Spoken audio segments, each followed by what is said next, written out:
Hello and welcome back to another Reaper tutorial. Today we're going to talk about how to layer and do some basic editing on audio tracks so you can share them and listen to them together with your group. And you may be wondering, wait, but you're not in Reaper yet. That's right, because I want you to download something first.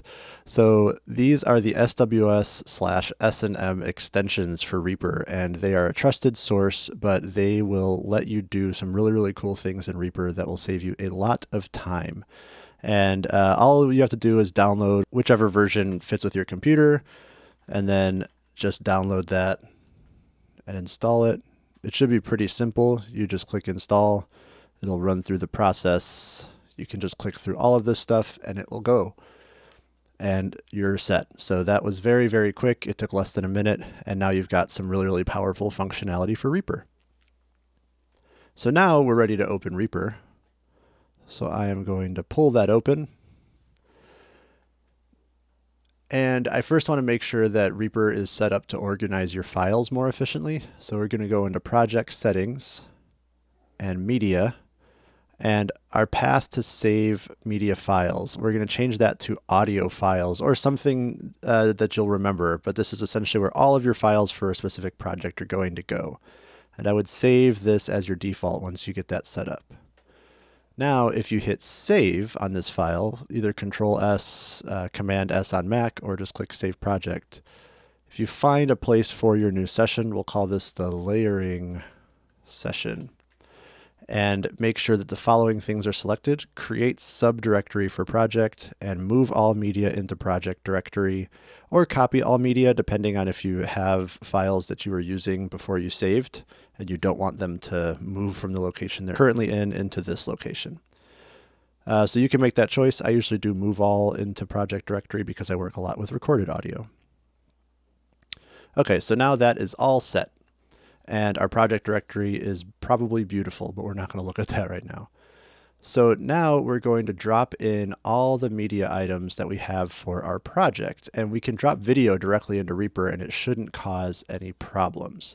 But if you do have any issues, you can type in the file type of the movie file and the error message you're getting, and then Reaper in a Google search, and you should be able to find a forum post that can help. That will get you a long way. And I wish I could be more helpful, but unfortunately every problem is usually different, so there's not a catch-all solution for this. Okay, so I'm going to import all of these, and Matt has instructed me to use only video for this one, so this is not his audio take. So I'm going to use his audio take. He recorded a separate audio from the video take, which means he probably has a microphone that sounds nicer than his camera mic. So I'm going to use his mic source, and then I recorded just a video on my phone. So I'm going to pull those in, and we want them on separate tracks. And now we've got this, and we each recorded multiple takes on one track. So the way that we can tell if a new take has started is looking for our clap sync, which is here.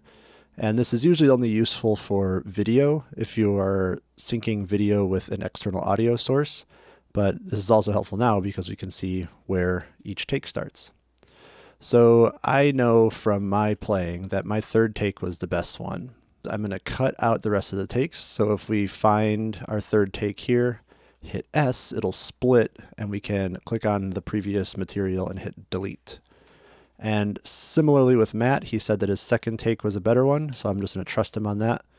But if we really wanted to, we could start listening through all of these things and figure out which one is the best one. So these are both deleted. I'm going to drag them back here just so I can zoom in a little bit more. And our next step is to find our sync point. So we had our clap sync, which is the 3 claps, and then we have our sync point, which is in time with the tempo. And so what you can do with the sync point is in Reaper, you can hit Tab if you have an item selected, and it will go to the transient. You see that there's these 2 waveforms here. I'm going to expand these a bit. And if I tab on, while I'm selected on the different ones, it'll go to a different place. And the transient is essentially the point where our ears will perceive a sound starting. So I'm going to go to the transient. I'm going to split it once again by hitting S, and I'm going to move it back to a measure before the piece starts. And you know what? My tempo is wrong. This should be 92 because that was the tempo of our test track. I just know that from looking at the score. So 92, put it one bar before, and that should line up right with the beginning of the bassoon track, and it does.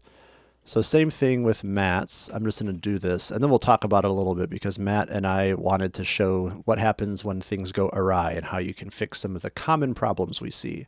So I've lined up the sync points, and Matt's part starts a beat off. Let me pull up the score really quick for you. So here's the score. So I can tell that horn starts on beat 2, and that's fine. That's what sync points are nice for.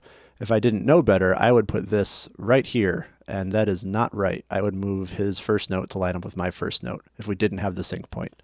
So that's good information to have for somebody who may not have the score in front of them. So now, once you have the sync point in place, I'm going to move the sync points out. So we can select both of these items actually. And I hold down Shift and move this so it will slip. And I'm going to remove the sync point. That's going to be important later when we're normalizing loudness. Similarly, I'm going to go to the end of the project while these are both selected. And if you deselected one, you can just select it again and cut the end off by pressing S and then deleting the rest of the parts we don't need. It's great that we're working with rehearsal takes right now because this means we can make some adjustments for when we do the real takes later.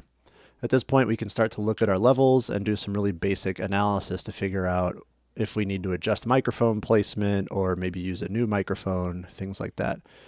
So on Reaper, if you hit Shift and press down, it will minimize the waveforms a little bit so you can see more of the information if you'd like. You don't have to, but I just get kind of annoyed at looking at waveforms like this because I feel like, whoa, those are very loud, but it's just the default zoom that Reaper has makes them look that way. They're not actually that loud. Now, you can solo or mute tracks if you'd like to listen to one at a time or get rid of one of them. This is more pertinent if you have 40 tracks versus just 2. But just so you know, solo and mute are right here on Reaper. That's really nice.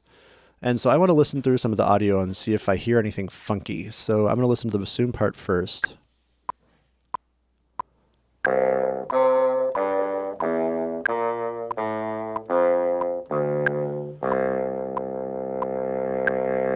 And I'm hearing something really strange right at the very beginning. It kind of works itself out, but it's like a weird subtone noise. And I think what's happening is the phone is trying to figure out if it's a human voice or something else that's going on. So it's starting to maybe cancel the noise out or something. But there's enough sound there that in a full mix, when we do a little bit of editing and processing to this, it probably won't be noticeable. But this is a point where you might ask your bassoonist if they have another microphone and will be willing to try another take. This is something that, even though it might sound okay, it's probably better to try another take with another source. Now I want to look at whether our levels are all in the right place. So this is where I'd look at the mixer down here.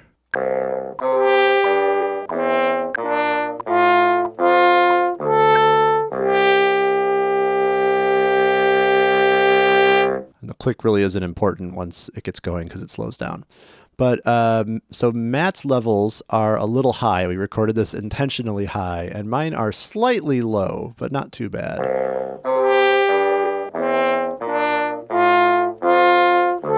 So you're seeing that he's going above -6 a few times, which we said was a big no-no earlier. So shame on you, Matt, for doing what we agreed to do.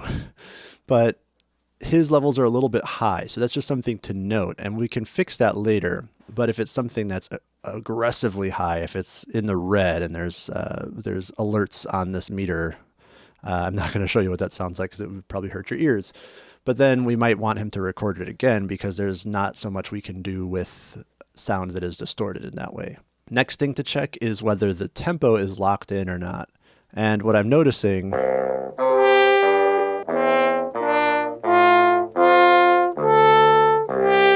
is the horn is a little late to the bassoon. And again, this is something that we wanted to try to show you what you can do if this is the case, because not everybody's going to play perfectly in time, especially when they're not playing with anybody else.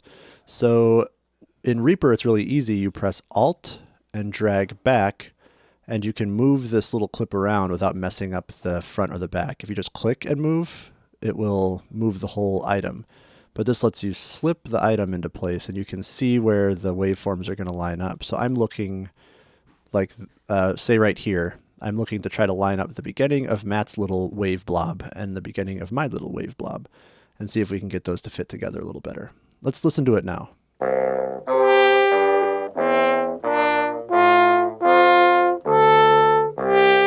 Great, it's much closer. So a lot of times that's all it takes when you're using a click track, because maybe somebody just recorded a little bit behind the beat or ahead of the beat, and you can just tweak those things very, very slightly, and it'll make a huge difference.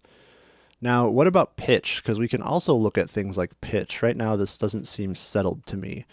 And Reaper comes with a really powerful tuner called Retune. So if you open the effects window by coming up here and clicking Insert Effects, and type in Retune or Re-T, it'll search for it. It's a very, very powerful tuner, and it has a few options up here. It also works as an auto-tune function if you really want to go that route, but we probably don't have to do that for this case. So with Retune, it will read.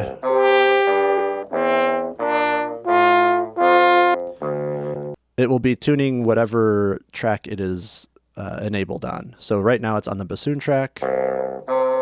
And it's not quite registering the low notes, and that's because some of the low notes are so low that the window size, or the window that the tuner is registering in, is not big enough to capture the full waveform. So we have to turn that up a little bit for low instruments in particular.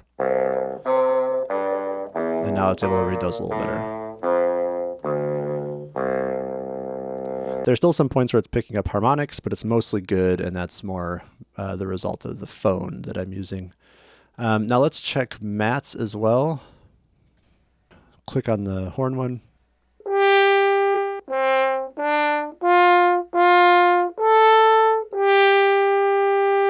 All right, so he's a little high to where the bassoon is sitting. So there's a few options we can do there. If we really wanted to make the person record it again, we could do that.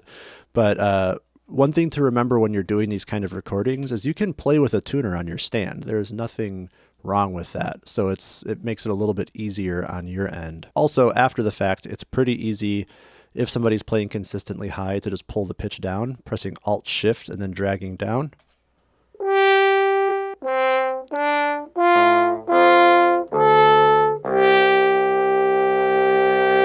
And it's already much closer, and it doesn't distort the sound too much. So it's a pretty nice way, if you really, really can't do anything about it, to alter that. I'd say now we can probably go for playing in tune with each other with the reference track and everything, and that should be fine. Now, that's it for analysis. At this point, you can decide what you want to do, if you want to re-record anything or adjust and make some other experiments that you can share with each other.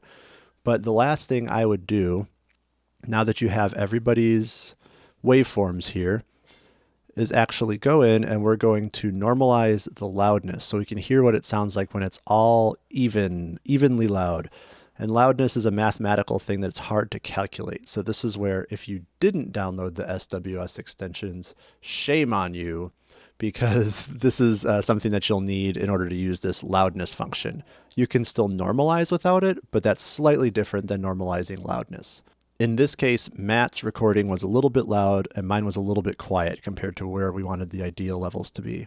But what's nice is if I click this normalize loudness of selected items to -23 LUFS, it will adjust those things for us. So Matt's will come down by -9.73 dB. Mine will go up by 0.127 dB. So now let's listen to that and see how balanced the volume sounds.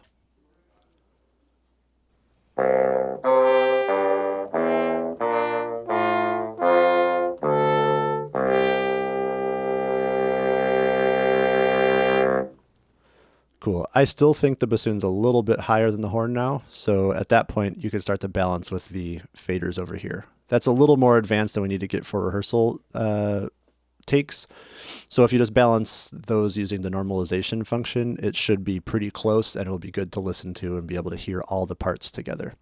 If you have a lot of parts, I'd recommend panning them so that there's some distance between them in the speakers, or else it will sound like everything's sitting right in front of you in a straight line playing at you, which is not how we typically listen to music.